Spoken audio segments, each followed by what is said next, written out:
ತೊಂದರೆ ಆಗುತ್ತೆ ಅಂತ ನಾನು ಹಂಗೆ ಬಿಟ್ಬಿಡೋಕ್ಕಾಗುತ್ತಾ? ಮಗ್ಳಾಗ್ಬಿಟ್ಟು ಆಗಲ್ಲ ಅಲ್ಲ. ನಾನು ಈ ನಡುವೆ ತುಂಬಾ ಫ್ಲಿಪ್ಕಾರ್ಟಲ್ಲಿ ಆರ್ಡ್ರ್ ಮಾಡ್ತಾ ಇದ್ದೀನಿ. ಇವಾಗಲೂ ಅಷ್ಟೇ ಆರ್ಡ್ರ್ ಮಾಡಿದ್ದೀನಿ. ಫ್ಲಿಪ್ಕಾರ್ಟ್ ಮಿನಿಟ್ಸ್ ಅಂತ ಇದೆಯಲ್ಲ, ಅದರಲ್ಲಿ ತುಂಬಾ ಬೆನಿಫಿಟ್ಸ್ ಇದ್ದಾವೆ. Quick delivery and reasonable prices. ಒಂದು ಕಾಲು ಗಂಟೆ ಅಷ್ಟರಲ್ಲಿ ನಮಗೆ ಡೆಲಿವರಿ ಆಗೋಗ್ಬಿಡುತ್ತೆ. ನಾನು ಕೆಲವಷ್ಟು ಆರ್ಡ್ರ್ ಮಾಡಿದ್ದೀನಿ. ಇವಾಗ ಅರ್ಜೆನ್ಸಿಗೆ ಬೇಕಾಗಿರೋವಂಥ ಐಟಮ್ಸ್ಗಳು ಆನ್ ದಿ ವೇ ಇದೆ ನೋಡಿ, ಇಲ್ಲಿ ತೋರಿಸ್ತಾ ಇದೆ ಆನ್ ದಿ ವೇ ಅಂತ ಅಂದ್ಬಿಟ್ಟು. ಕಾಸನ್ನು ರೆಡಿ ಮಾಡಿಕೊಂಡು ವೆಯ್ಟ್ ಮಾಡ್ತಾ ಇದ್ದೀನಿ. ಇವಾಗ ಬಿಸಿಲು, ಕೆಲವೊಂದ್ಸಲಿ ಮಳೆ ಬಂದ್ಬಿಡುತ್ತೆ. ಆ್ಯಂಡ್ ನೋಡಿ ಇಲ್ಲಿ ಮೆಗಾ ಪ್ರೈಸ್ ಡ್ರಾಪು, ಮಿನಿಮಮ್ 50% ಈ ಥರ ಎಲ್ಲ ಇರುತ್ತೆ. ಸಿಕ್ಕಾಪಟ್ಟೆ ಸಲಿ ಫ್ರೂಟ್ಸ್ ವೆಜಿಟೇಬಲ್ಸ್ ಎಲ್ಲ ತರಿಸಿದ್ದೀನಿ. ಎಲ್ಲ ಫ್ರೆಶ್ ಆಗಿರುತ್ತೆ ನೋಡಿ. ಇವಾಗ ದೀಪಾವಳಿ ಅಲ್ವಾ, ಆಫರ್ಸ್ ಬೇರೆ ಬಿಟ್ಟಿದ್ದಾರೆ. ವೆಜಿಟೇಬಲ್ಸು ಅಷ್ಟೇ 9 ರೂಪೀಸಿಂದ ಸ್ಟಾರ್ಟು. ಇವಾಗ ಕಟ್ ಮಾಡ್ಕೊಳಕ್ಕಾಗಲ್ಲ ಅನ್ನೋರಿಗೆ ತುಂಬಾ ಒಳ್ಳೆ benefit. Items are on the way. Okay, ಬಂದಮೇಲೆ ತೋರಿಸ್ತೀನಿ ಆಯಿತಾ.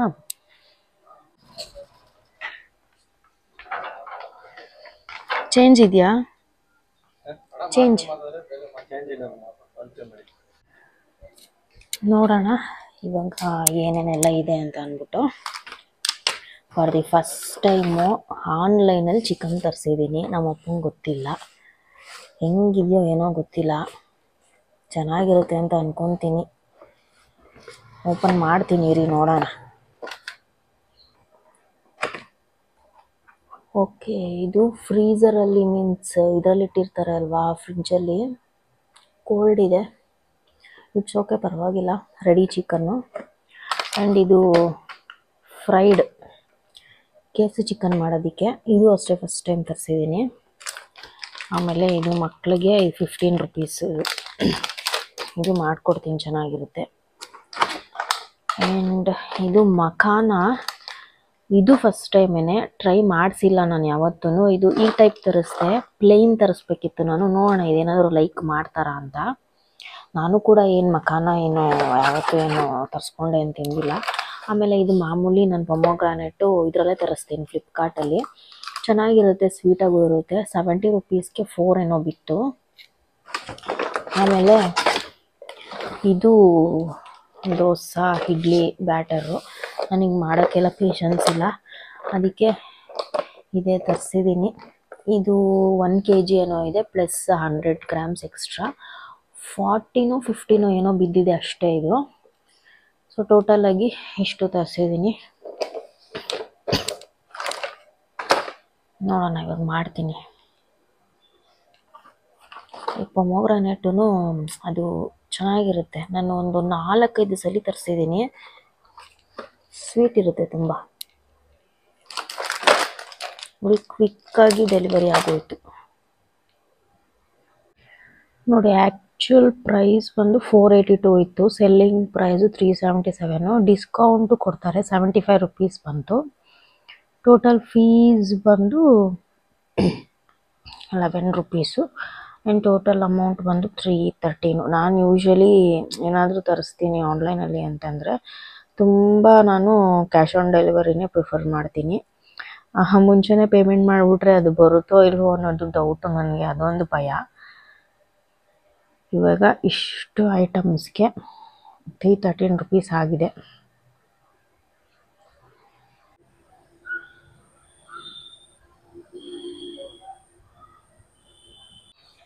ಇವಾಗ ನಾನು ನನ್ನ ಮಗನ ಕರ್ಕೊಂಡು ಹೇರ್ ಕಟ್ ಮಾಡ್ಸೋಣ ಅಂತ ಹೋಗ್ತಾ ಇದ್ದೀನಿ.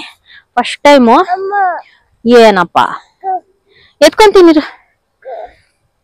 ಹೆಂಗ್ ಕಾಣಿಸ್ತಾನೆ ಅಂತ ನನಗೂ ತುಂಬಾ ಕುತೂಹಲ ಇದೆ ನೋಡೋದಿಕ್ಕೆ. ಇರಪ್ಪ ಎತ್ಕೊಂತೀನಿ, 1 ನಿಮಿಷ. ಸೊ ಇವಾಗ ಬನ್ನಿ ಹೋಗೋಣ. ಅಲ್ಲಿ ತನಕ ಬಾ,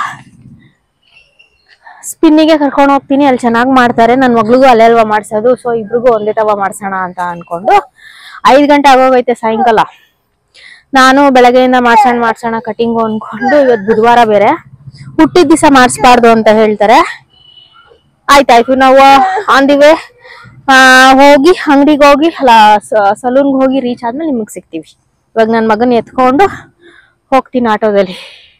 ತಪ್ಪ ನೀನು ಎತ್ಕೊನೆ ನಿಂದು ಹತ್ತೋ ಅಲ್ಲೋಡ. ಒಂದ್ ನಿಮಿಷನೂ ನೀನ್ ನಡೆಯಲ್ವಲ್ಲ. ಹಾ ನಿಧಾನ ಹತ್ತು. ನಿಂಚಳ ನಿಂಚ ಹಾ ನಿಧಾನ ಹತ್ತು ನಿಧಾನ.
ಅಲ್ಲಿಂದ ಬಂದವರೇನೆ ಫ್ರೈಡ್ ಚಿಕನ್ ಮಾಡ್ಕೊಳ್ಳೋಣ ಅಂತ ಹೇಳಿ ಎಲ್ಲ ಪ್ರಿಪೇರ್ ಮಾಡ್ಕೊತಾ ಇದ್ದೆ. Means KFC chicken. ನನಗೆ ಆ್ಯಕ್ಚುಲಿ ಇದು ಬೇರೆ ಥರ ಮಾಡೋದಕ್ಕೆ ಗೊತ್ತು, ಮನೇಲೇ ಪ್ರಿಪೇರ್ ಮಾಡ್ತೀನಿ. ನನ್ನ ಹಳೇ ವಿಡಿಯೋಸ್ ನೋಡಿದ್ರೆ ನಿಮಗೆ ಗೊತ್ತಾಗುತ್ತೆ. ಇನ್ನೊಂದ್ಸಲಿ ಯಾವಾಗಾದರೂ ನಾನು ಮನೇಲೇ ಪ್ರಿಪೇರ್ ಮಾಡೋದು ಹೇಗೆ ಅಂತ ತೋರಿಸ್ತೀನಿ. ಇವಾಗ ಸದ್ಯಕ್ಕೆ ನಾನು ಇನ್ಸ್ಟಂಟಾಗಿ ಪೌಡರ್ ತರಿಸಿದ್ದೆ. ಇದು ಅಷ್ಟೇ ಸೇಮ್ ಅದೇ ಟೇಸ್ಟ್ ಬರುತ್ತೆ, 5 ಸ್ಟಾರ್ KFC ಟೇಸ್ಟೇ ಬರುತ್ತೆ. ಫಸ್ಟಿಗೆ ಹಾಕಿ ನೋಡಿದೆ ಹೆಂಗಪ್ಪ ಇರುತ್ತೆ ಅಂತ ಹೇಳ್ಬಿಟ್ಟು ಮಕ್ಕಳೆಲ್ಲ ತುಂಬ ಇಷ್ಟಪಟ್ಟು ತಿಂದರು. ಹಂಗನ್ಬಿಟ್ಟು ಆ ಪೌಡ್ರನ್ನ ಸ್ವಲ್ಪ ಕಮ್ಮಿ ಕ್ವಾಂಟಿಟಿಲೇ ನಾವು ಬಳಸ್ಕೋಬೇಕು, ಜಾಸ್ತಿ ಯೂಸ್ ಮಾಡೋಂಗಿಲ್ಲ. 1 kg ಅಷ್ಟು ನಾವು ಹಾಕ್ತೀವಿ ಚಿಕನ್ನು ಅಂತಂದರೆ ಒಂದು 2 ರಿಂದ 3 ಪೌಡರ್ ಬೇಕಾಗುತ್ತೆ. ಸೊ ಫೈನಲಿ ರೆಡಿ ಆಯಿತು.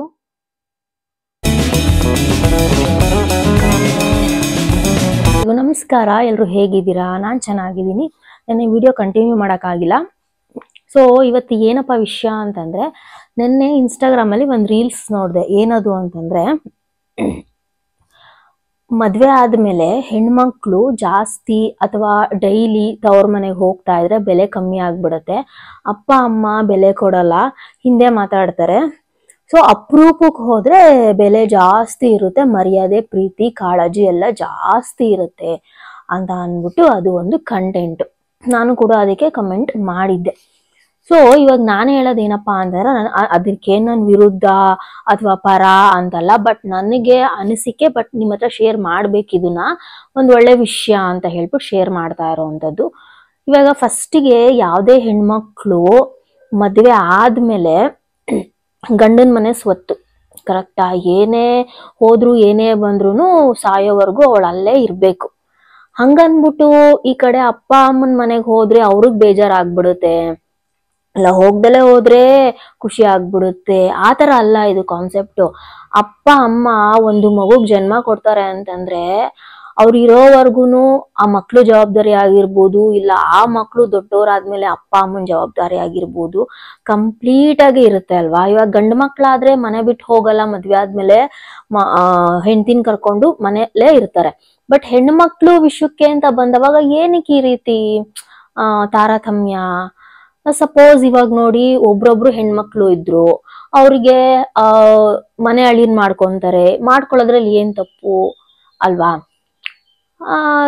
ಎಲ್ಲಾನು ನಾವು ಇವಾಗ ಜನರೇಷನ್ ಮುಂದಕ್ಕೆ ಬಂದ್ಬಿಟ್ಟಿದೆ. ಸೊ ಇವಾಗ ಹೆಣ್ಮಕ್ಳು ಅಪ್ಪ ಅಮ್ಮನ ಮನೆಗೆ ಅಪರೂಪಕ್ಕೆ ಹೋದ್ರೆ ಒಂಥರ, ಡೈಲಿ ಹೋದ್ರೆ ಒಂಥರ ಅಂತ ಹೇಳ್ತಾರಲ್ಲ ಕೆಲವರು. ಓಕೆ, ಡೈಲಿ ಹೋಗೋರು ಇಲ್ಲ ಅವಾಗವಾಗ ಹೋಗೋರು, ನೀವು ಹೋಗಿದ ತಕ್ಕನಾಗಿ ಆರಾಮಾಗಿ ಹೋಗಿ ಆರಾಮಾಗಿ ಬಂದು ಅಪ್ಪ ಅಮ್ಮ ಯೋಗಕ್ಷೇಮ ನೋಡ್ಕೊಂಡು ಅವ್ರು ಹೆಂಗಿದ್ದಾರೆ ಏನಿದ್ದಾರೆ ಅಂತ ನೋಡ್ಕೊಂಡ್ ಬಂದ್ರೆ ಎಲ್ರಿಗೂ ಒಳ್ಳೇದಾಗುತ್ತೆ. ಬಟ್ ನೀವು ಹೋದವರು ಫಿಟ್ಟಿಂಗ್ ಇಟ್ಟು ಅಣ್ಣ ಅತ್ತಿಗೆಗೋ ಇಲ್ಲ ವಾರ ಗೀತಿಗೋ ಏನೋ ಈ ತರ ಫಿಟ್ಟಿಂಗ್ ಇಟ್ಟು ಮನೆ ಹಾಳು ಕೆಲಸ ಮಾಡಿ ಬರೋದಾದ್ರೆ ಯಾರಿಗೂ ಇಷ್ಟ ಆಗಲ್ಲ. ಹಿಂದೆನೆ ಮಾತಾಡ್ತಾರೆ, ಮುಂದೆನೂ ಮಾತಾಡ್ತಾರೆ. ಬಟ್ ನಾವು ಅಪ್ರೂಪಕ್ಕೆ ಹೋಗ್ತೀವಿ, ನನ್ ಗಂಡನ ಮನೇಲಿ ಎಲ್ಲಾ ಇದೆ, ನನ್ ಸೂಪರ್ ಆಗಿದ್ದೀನಿ, ಹಂಗೆ ಹಿಂಗೆ ನಾನು ಅಪ್ರೂಪಕ್ಕೆ ವರ್ಷಕ್ಕೊಂದ್ಸಲಿನೋ ಇಲ್ಲ 3 ವರ್ಷಕ್ಕೊಂದ್ಸಲಿನೋ ಹೋಗ್ತೀನಿ ಅನ್ನೋರಾದ್ರೆ, ನನ್ನ ಪ್ರಕಾರ ನಾನ್ ನೋಡಿರೋದ್ ಏನಪ್ಪಾ ಅಂತಂದ್ರೆ, ಹೋಗಲ್ಲ ಹೋಗಲ್ಲ ಹೋಗಲ್ಲ ಅನ್ಕೊಂಡೇನೆ ಒಂದೇ ಸಲಿ ಹೋಗಿ ಅಪ್ಪ ಅಮ್ಮನ್ ಆಸ್ತಿ ಕಿತ್ಕೊಂಡು ಅಪ್ಪ ಅಮ್ಮನ್ ಯಾವ ರೀತಿ ಬೀದಿಗೆ ಅಟ್ಟಿದ್ದಾರೆ, ಮತ್ತೆ ಅನಾಥಾಶ್ರಮಕ್ಕೆ ಯಾವ ರೀತಿ ಮಾಡಿದ್ದಾರೆ ಹಟ್ಟಿದ್ದಾರೆ ಅನ್ನೋದು ನಾನು ನಿದರ್ಶನಗಳು ತುಂಬಾನೇ ನೋಡಿದೀನಿ. ಆಯ್ತಾ, ಹೋಗೋದೇ ಇಲ್ಲ ಅನ್ಕೊಂಡೇನೆ ತುಂಬಾ ಏನೇನೆಲ್ಲ ಮಾಡ್ಬಿಟ್ಟಿದ್ದಾರೆ ಅಂತನೂ ನಾನು ನೋಡಿದೀನಿ. ಆಯ್ತಾ, ಇದಕ್ ಒಂದು ಎಕ್ಸಾಂಪಲ್ ಹೇಳ್ತೀನಿ ನೋಡಿ. ಇವಾಗ ಸಪೋಸ್ ಅಪ್ಪ ಅಮ್ಮಂಗೆ ಒಬ್ರೇ ಹೆಣ್ಮಕ್ಳಾಗಿರ್ತಾರೆ, ಅವ್ರು ಯಾವ್ದೋ ಬೇರೆ ಊರಲ್ಲಿ ಇರ್ತಾರೆ, ಮಗಳನ್ ಮದ್ವೆ ಮಾಡ್ಕೊಟ್ಟಿರೋದು ಯಾವ್ದೋ ಬೇರೆ ಊರು, ಒಂದ್ 400-500 ಕಿಲೋಮೀಟರ್ ಅನ್ಕೊಳ್ಳಿ. ಸಪೋಸ್ ಅಪ್ಪ ಅಮ್ಮಂಗೆ ಏನೋ ಹೆಚ್ಚು ಕಮ್ಮಿ ಆಗೋಯ್ತು, ಇದು ರಿಯಲ್ ಆಗಿ ನಡೆದಿರೋದು. ಇದು ಅವರ ಫಾದರ್ ಡೆತ್ ಆಗಿದ್ದಾರೆ. ಆಯ್ತಾ, ಇವಾಗ ಒಬ್ಳೆ ಹೆಣ್ಮಗ್ಳು ಇಲ್ಲಿ ಈ ಕಡೆ ಗಂಡನ್ ಮನೆ ಬಿಟ್ಟು ಹೋಗಂಗಿಲ್ಲ, ಈ ಕಡೆ ಅಮ್ಮನ್ ಕರ್ಕೊಂಬಂದು ಗಂಡನ್ ಮನೇಲೂ ಇಟ್ಕೊಳಂಗಿಲ್ಲ, ಇಲ್ಲ ಇವಳು ಹೋಗಿ ಅಲ್ಲೂ ಇರಂಗಿಲ್ಲ, ಕೊರ್ಗು ಒಳಗೆ ಏನ್ ಮಾಡ್ಬೇಕು ಅಂತ ಹೆಣ್ಮಕ್ಳು ಅವಾಗ ಏನ್ ಮಾಡ್ಬೇಕು ಹೇಳಿ? ಅವಾಗ ನೀವೇನೆ ಆ ಕಡೆ ಅಮ್ಮನ್ ನೋಡ್ಕೊಳಂಗಿಲ್ಲ, ಹೋದ್ರೆ 400 ಕಿಲೋಮೀಟರ್ ದೂರ ಹೋಗ್ಬೇಕು, ಈ ಕಡೆ ಹಿಂಗ್ ಹೋಗಂಗಿಲ್ಲ. ಇಂಥ ಪರಿಸ್ಥಿತಿಗಳು ತುಂಬಾ ಹೆಣ್ಮಕ್ಳುಗಳು ಫೇಸ್ ಮಾಡ್ತಿದ್ದಾರೆ. ಆಯ್ತಾ, ಇವಾಗ ಇನ್ನೂ ಒಂದು ಎಕ್ಸಾಂಪಲ್ ಏನು ಅಂದ್ರೆ, ಸಪೋಸ್ ಇವಾಗ ಒಂದ್ ಹೆಣ್ಮಗು ಮದ್ವೆ ಆದ್ಮೇಲೂ ಕೂಡ, ಮದ್ವೆ ಮುಂಚೆನೂ ಕೆಲ್ಸಕ್ಕೆ ಹೋಗಿರ್ತಾಳೆ, ಮದ್ವೆ ಆದ್ಮೇಲೂ ಕೆಲ್ಸಕ್ಕೆ ಹೋಗ್ತಾ ಇರ್ತಾಳೆ. ಕಂಪ್ಲೀಟ್ ಎಲ್ಲಾ ಸ್ಯಾಲ್ರಿನೂ ಗಂಡಂಗೆ ಕೊಡ್ಬೇಕು ಅಂತ ಏನಾದ್ರು ರೂಲ್ಸ್ ಇದೆಯಾ? ಇಲ್ಲ ಅಲ್ವಾ. ಮದ್ವೆ ಆದ್ಮೇಲೂ ಸಹ ಕೆಲವರು ಅರ್ಥ ಮಾಡ್ಕೊಂಡಿರೋರ್ಗೆ, ಅವರ ಒಂದು ಅಪ್ಪ ಅಮ್ಮಂಗೆ, ಹೆಣ್ಮಕ್ಳು ಅಪ್ಪ ಅಮ್ಮಂಗೆ ಒಂದು ಫೈನಾನ್ಷಿಯಲಿ ಸಪೋರ್ಟ್ ಬೇಕಾಗಿರುತ್ತೆ, ಅಥವಾ ಮೆಂಟಲಿ ಸಪೋರ್ಟ್ ಬೇಕಾಗಿರುತ್ತೆ, ಅಥವಾ ಬ್ಯಾಕ್ ಸಪೋರ್ಟ್ ಬೇಕಾಗಿರುತ್ತೆ. ಅವಾಗ ನಾವು ಹೆಣ್ಮಕ್ಳು ಅರ್ಥ ಮಾಡ್ಕೊಂಡು ಅವ್ರಿಗೆ ಏನ್ ಬೇಕು ಏನ್ ಬೇಡ ಅವ್ರೇನ್ ಬಾಯ್ ಬಿಟ್ಟು ಕೇಳಲ್ಲ ನಮ್ನ, ನಾವ್ ಅರ್ಥ ಮಾಡ್ಕೊಬೇಕು. 25-30 ವರ್ಷ ನಮ್ಮನ್ ಸಾಕಿರ್ತಾರೆ ಅಲ್ವಾ, ನಾವ್ ಅಪ್ರೂಪಕ್ಕೆ ಹೋದ್ರೂ ಸರಿನೆ ಅವರ ಬೇಕು ಬೇಡಗಳು ನೋಡ್ಬೇಕು. ಇವಾಗ ತುಂಬಾ ಏನು ಕೋಟ್ಯಾಧಿಪತಿಗಳಿಗೆ ಏನು ಬೇಕಾಗಿರಲ್ಲ, ಬಟ್ ದುಡ್ಡು ಬೇಕಾಗಿರಲ್ಲ ಅವ್ರಿಗೆ, ಮಕ್ಳು ಕಣ್ಮುಂದೆ ಇರ್ಬೇಕು, ಓಡಾಡ್ಕೊಂಡಿರ್ಬೇಕು ಅನ್ನೋದು ಅವ್ರಿಗೆ ಮೈಂಡ್ ಸೆಟ್ ಇರುತ್ತೆ. ಅವಾಗ ಮಕ್ಳು ಕಣ್ಮುಂದೆ ಇದ್ರೆ ಅವ್ರಿಗೆ ಎಷ್ಟು ಖುಷಿ ಇರುತ್ತೆ ಗೊತ್ತಾ, ಅವ್ರಿಗೊಂದು ಬ್ಯಾಕ್ ಸಪೋರ್ಟ್ ಆಗಿರುತ್ತೆ ಎಷ್ಟೇ ದುಡ್ಡು ಕಾಸು ಇದ್ರು.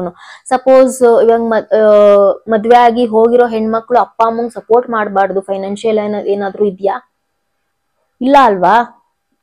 ಸೊ ನಾವ್ ಯಾವ ಕಾಲದಲ್ಲಿ ಇದೀವಿ ನಾವು? ಇವಾಗ ನಮ್ಮಪ್ಪ ಏನ್ ಹೇಳಿದ್ರು ಗೊತ್ತಾ ನನಗೆ, ಮದ್ವೆ ಆದ್ಮೇಲೆ ನೀನ್ ಬರೋದಾದ್ರೆ ನಿನ್ ಗಂಡನ್ ಜೊತೆನೆ ಬರ್ಬೇಕು, ಎಷ್ಟ್ ದಿವಸ ಬೇಕಾದ್ರೂ ಇರಮ್ಮ, ಚೆನ್ನಾಗಿರಿ, ಚೆನ್ನಾಗಿ ಹೋಗಿ, ಹಿಂಗೆ ಹೇಳ್ತಾ ಇದ್ವಿ. ನಾನು ಅಷ್ಟೇ, ನಾನ್ ನನ್ ಗಂಡನ ಜೊತೆನೆ ಬರೋವೆ, ನನ್ ಗಂಡನ ಜೊತೆನೆ ಹೋಗಿವೆ. ನಾನು ಹಂಗನ್ಬಿಟ್ಟು ಅಪ್ಪ ಅಮ್ಮನ್ ನೋಡ್ಕೊಂಬಾರ್ದು, ಅಥವಾ ಅವ್ರಿಗೆ ಬೇಜಾರಾದಾಗ ನಾವ್ ಅವ್ರ ಜೊತೆ ಇರ್ಬಾರ್ದು, ಅವ್ರ ಸಾಂತ್ವನ ಮಾಡ್ಬಾರ್ದು ಅನ್ನೋದೇನು ಇಲ್ವಲ್ಲ.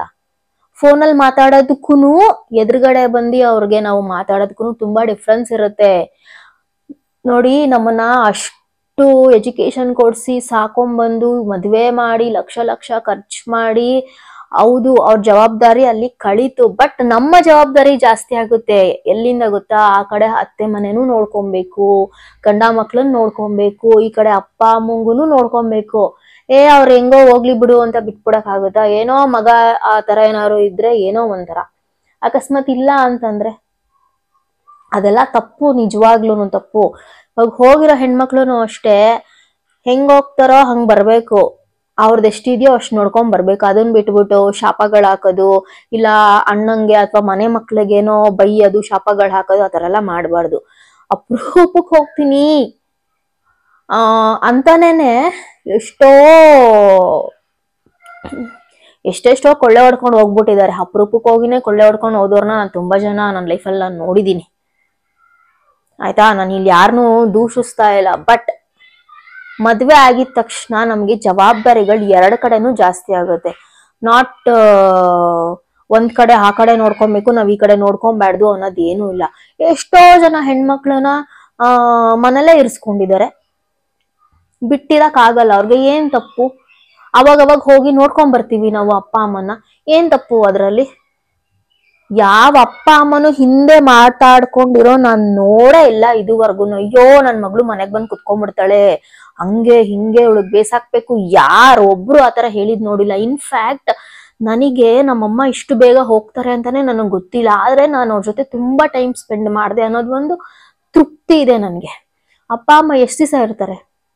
ಅಲ್ಲ ಬೇಡ, ಅಪ್ಪ ಅಮ್ಮ ಬೇಡ, ನಾವ್ ಎಷ್ಟು ದಿವಸ ಇರ್ತೀವಿ? ಇರೋ ಅಷ್ಟು ದಿವಸನು ಚೆನ್ನಾಗಿರ್ಬೇಕಲ್ವಾ ಅವ್ರ ಜೊತೆ ನಾವು. ಅಯ್ಯೋ ಹೋಗ್ದಂಗೆ ಮಾಡ್ದಂಗೆ ಅದೆಲ್ಲ ಏನೋ ಸಾವಿರಾರು ಕಿಲೋಮೀಟರ್ ಗಟ್ಲೆ ಏನೋ ಇದ್ರೆ ಅದ್ ಒಂಥರ. ಹತ್ರನೂ ಇದ್ದು ಅವ್ರ ಯೋಗಕ್ಷೇಮ ನೋಡ್ಕೊಂಡಂಗೆ ಇರೋದು ಅದೆಷ್ಟು ಸರಿ ಅಲ್ಲ. ಇವಾಗೇನೋ ನಾವು ಅವ್ರಿಗೆ ದುಡ್ಡು ಕಾಸು ಕೊಟ್ಟಿನೇ ನೋಡ್ಕೊಬೇಕು ಅನ್ನೋದೇನಿಲ್ಲ. ಹೆಂಗಿದ್ದೀರಾ, ಏನ್ ಮಾಡ್ತಾ ಇದ್ದೀರಾ, ಚೆನ್ನಾಗಿದ್ದೀರಾ, ಊಟ ತಿಂಡಿ ತಿಂದ್ರ, ಅಷ್ಟ್ ಹೇಳ್ಬಿಟ್ರೆ ಸಾಕಲ್ವಾ ಅವ್ರಿಗೆ. ಅವ್ರು ಯಾರುನು ಗಂಡ ಮನೆ ಸಂಸಾರ ಬಿಟ್ಟು ನಮ್ಮ ಮನೆಗ್ ಬಂದು ಕುತ್ಕೊಂಡು ನೋಡ್ಕೊ ಅಂತ ಯಾರು ಹೇಳಲ್ಲ, ಯಾರು ಹೇಳೋದು ಇಲ್ಲ. ಚೆನ್ನಾಗಿರಿ, ನಿಮ್ ಮನೇಲಿ ನೀವು ಚೆನ್ನಾಗಿರಿ ಅಂತಾನೆ ಹೇಳೋದು. ಬಟ್ ನಮಗದು ಬರ್ಬೇಕು, ನಮಗ ಆ ಭಾವನೆ ಬರ್ಬೇಕು. ಕೆಲವ್ರು ಇರ್ತಾರೆ ತುಂಬಾ ಸೆಲ್ಫಿಶ್ಗಳು ಇರ್ತಾರೆ. ನಾವಾಯ್ತು ನಮ್ದಾಯ್ತು, ಅಯ್ಯೋ ಹೆಂಗನ ಹಾಳ್ಬಿದ್ದೋಗ್ಲಪ್ಪ ಇವ್ರು, ನಮ್ಗೆ ಯಾಕಪ್ಪ ಅಂತಾನು ಇರ್ತಾರೆ. ಬಟ್ ಕೆಲವ್ರು ಹಂಗ್ ಬರಲ್ಲ. ನಾನು ಹೇಳ್ತಿರೋದ್ರಲ್ಲಿ ಏನಾದ್ರು ತಪ್ಪಿದ್ರೆ ನೀವ್ ಹೇಳಿ. ಆಯ್ತು ಹಂಗನ್ಬಿಟ್ಟು ಇವಾಗ ಸಪೋಸ್ ನನ್ನ ಒಂದು ಇವಾಗ ಗಂಡನ್ ಮನೇಲಿ ಏನೋ ತುಂಬಾ ಸಖತ್ತಾಗಿ ತುಂಬಾ ಚೆನ್ನಾಗಿರ್ಬೋದು, ನಾಳೆ ದಿವಸ ಏನೋ ಪರಿಸ್ಥಿತಿ ಕೆಟ್ಟೋಯ್ತು, ಅವಾಗ್ಲೂ ಹೋಗಲ್ವಾ? ಅವಾಗ್ಲೂ ಹೋಗ್ದಿರಾ ಅಲ್ಲೇ ಇರ್ತೀರಾ? ಹೋಗೋ ಅಂತ ಪರಿಸ್ಥಿತಿಗಳು ಎಲ್ರಿಗೂ ಬಂದೇ ಬರುತ್ತೆ. ಹೋಗೋ ಟೈಮಲ್ಲಿ ಹೋಗ್ಲೇಬೇಕು. ಯಾರು ಏನು ಹೋಗ್ದಂಗೆ ಏನ್ ಇರಕ್ ಆಗಲ್ಲ.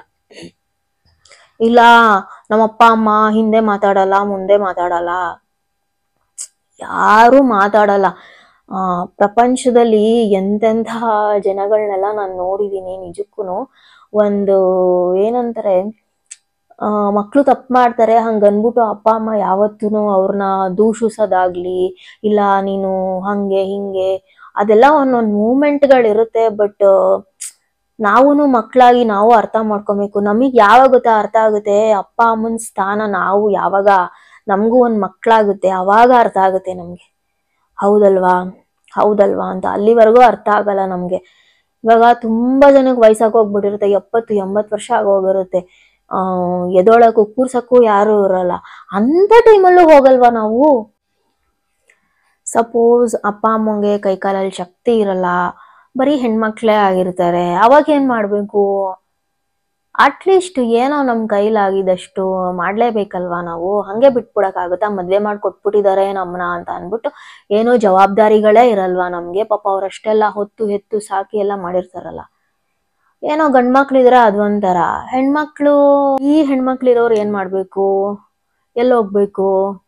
ಹೆಣ್ಮಕ್ಳು ಆಶ್ರಯನೇ ಬಯಸ್ತಾರೆ ಅಲ್ವಾ? ಸೊ ನನ್ಗೇನೋ ಇದೊಂದು ಶೇರ್ ಮಾಡ್ಬೇಕು ಅಂತ ಅನ್ನಿಸ್ತು, ಅದಕ್ಕೆ ಶೇರ್ ಮಾಡಿದೀನಿ. ನಿಮ್ಗೆ ಏನ್ ಅನ್ನಿಸ್ತು? ನಿಮ್ಮ ಅಭಿಪ್ರಾಯನೂ ನನಗೆ ತಿಳಿಸಿ, ಆಯ್ತಾ?